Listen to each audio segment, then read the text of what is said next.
কালি এছআইটিয়ে charge sheet দাখিল কৰিব বুলি বিষয়টো কি কয়? কাইলৈ সমগ্ৰ অসমবাসীৰ মন আৰু দৃষ্টি কেৱল আৰু কেৱল জুবিনদাৰ চাৰ্জশ্বিটক লৈ নিবদ্ধ থাকিব। আমি সকলোৱে আশা কৰি ৰৈ আছোঁ যে চাৰ্জশ্বিট দাখিল কৰা হওক, কিন্তু একেটা সময়তে আমি স্পষ্টকৈ ক'ব খুজিছোঁ যে মই মোৰ পিনৰ পৰা সদায় স্পষ্টকৈ কৈ আছোঁ যে এই চাৰ্জশ্বিটে আমাক ন্যায় দিব নোৱাৰে। সেইকাৰণে মই বাৰম্বাৰ কৈ আছোঁ যে কাইলৈ যিখন চাৰ্জশ্বিট হওক সেইখন অকল চাৰ্জশ্বিট পাৰ্ট 1 প্ৰথম খণ্ডৰ চাৰ্জশ্বিট হওক, কাৰণ নগৈ গড়গাঁৱৰ বাতৰি দিলে কেতিয়াও এটা ঘটনাৰ প্ৰকৃত তদন্ত সম্ভৱ নহয়। এতিয়া যিখন চাৰ্জশ্বিট বনাইছে সেই চাৰ্জশ্বিটখনত অকল হত্যা বুলি যে মুখ্যমন্ত্ৰীয়ে কৈছে তাৰ মটিভটো, মানে কোনে পইচা মাৰিলে, পইচা মাৰিবৰ কাৰণে এইটো কৰিলে নেকি, পইচাৰ কেলেংকাৰীত হ'ল নেকি, অন্য কিবা কাৰণত হ'ল নেকি, এই মটিভটোৰ ওপৰতহে আমাৰ ইয়াত থকা মানুহকেইটাক লৈ তদন্ত কৰি আছে। তদন্ত হত্যাকাণ্ডটোৰ ওপৰত যে কেনেকৈ মানুহজনক মাৰিলে, কোনে মাৰিলে, সেই ঘটনাটো প্ৰমাণ নোহোৱাকৈ অকল মটিভৰ ওপৰত কি উদ্দেশ্যত মাৰিলে সেই কথাটো তদন্ত কৰি থাকিলেতো নহ'ব। আপোনালোকে সকলোৱে জানে যে অসমৰ মুখ্যমন্ত্ৰীয়ে কৈছে যে তেওঁলোকে MLATৰ জৰিয়তে ছিংগাপুৰ গভৰ্ণমেণ্টে দিয়া তথ্যৰ ভিত্তিত তদন্ত কৰিব। কিন্তু ছিংগাপুৰ গভৰ্ণমেণ্টে ইতিমধ্যে প্ৰিলিমিনাৰী যি ইনভেষ্টিগেশ্যন ৰিপৰ্ট দিছে সেই ৰিপৰ্টত স্পষ্ট কৰি গৈছে যে জুবিন গাৰ্গৰ মৃত্যু হত্যাকাণ্ড নহয়, there is no' foul play in demise of Zubeen Garg case. এইটো হত্যাকাণ্ড নহয় বুলি স্পষ্টকৈ কৈ দিছে।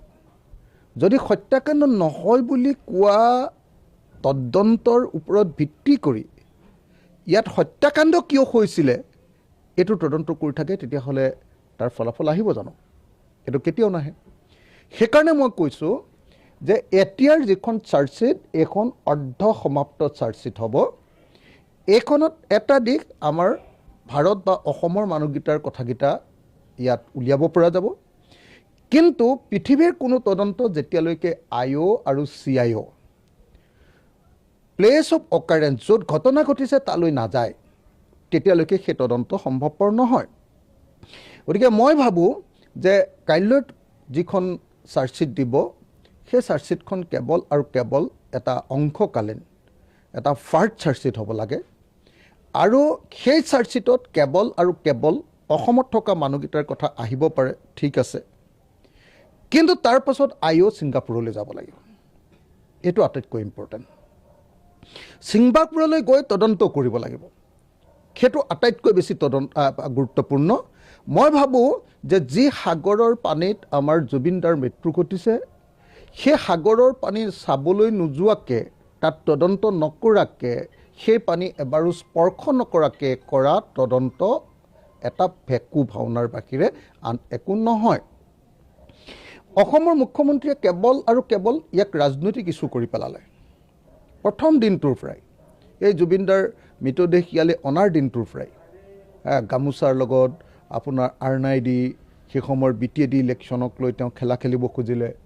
প্ৰত্যেকটো কথাতে তেওঁ জুবিন গাৰ্গৰ মৃত্যুক কেৱল আৰু কেৱল ৰাজনৈতিক হাতিয়াৰ কৰিছে। আজিৰ দিনটোতো জুবিন গাৰ্গৰ মৃত্যুক লৈ কোনোবাই যদি মাত মাতে তেওঁলোকক কাৰোবাক জেলত দিছে আৰু পৰিয়ালৰ মানুহবিলাকক সাংঘাতিক ধৰণে ব্লেকমেইলিং কৰিছে, যাতে কোনেও জুবিন গাৰ্গৰ মৃত্যুৰ তদন্তক লৈ কোনেও প্ৰশ্ন উঠাব নোৱাৰে।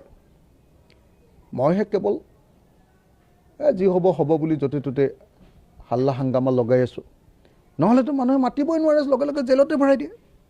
সেইকাৰণে মই ভাবোঁ যে কাইলৈৰ যি তদন্তৰ চাৰ্জশ্বিট ওলাব সেই চাৰ্জশ্বিটক লৈ বহুত বেছি আশা কৰি থাকি একো লাভ নাই। সেই চাৰ্জশ্বিটত মই জানো যে মুখ্যমন্ত্ৰীয়ে এইটো হত্যাকাণ্ড বুলি দিব। হত্যাকাণ্ড কিয় সংঘটিত কৰিলে বহুত অৰ্থনৈতিক কেলেংকাৰী কাহিনী কৈ দিব, আৰু তাতে হয়তো পাৰিবাৰিক কিছুমান কথা আনি জুবিন গাৰ্গকো কিছু পৰিমাণে মেলাইন কৰিবৰ কাৰণে যত্ন কৰিব।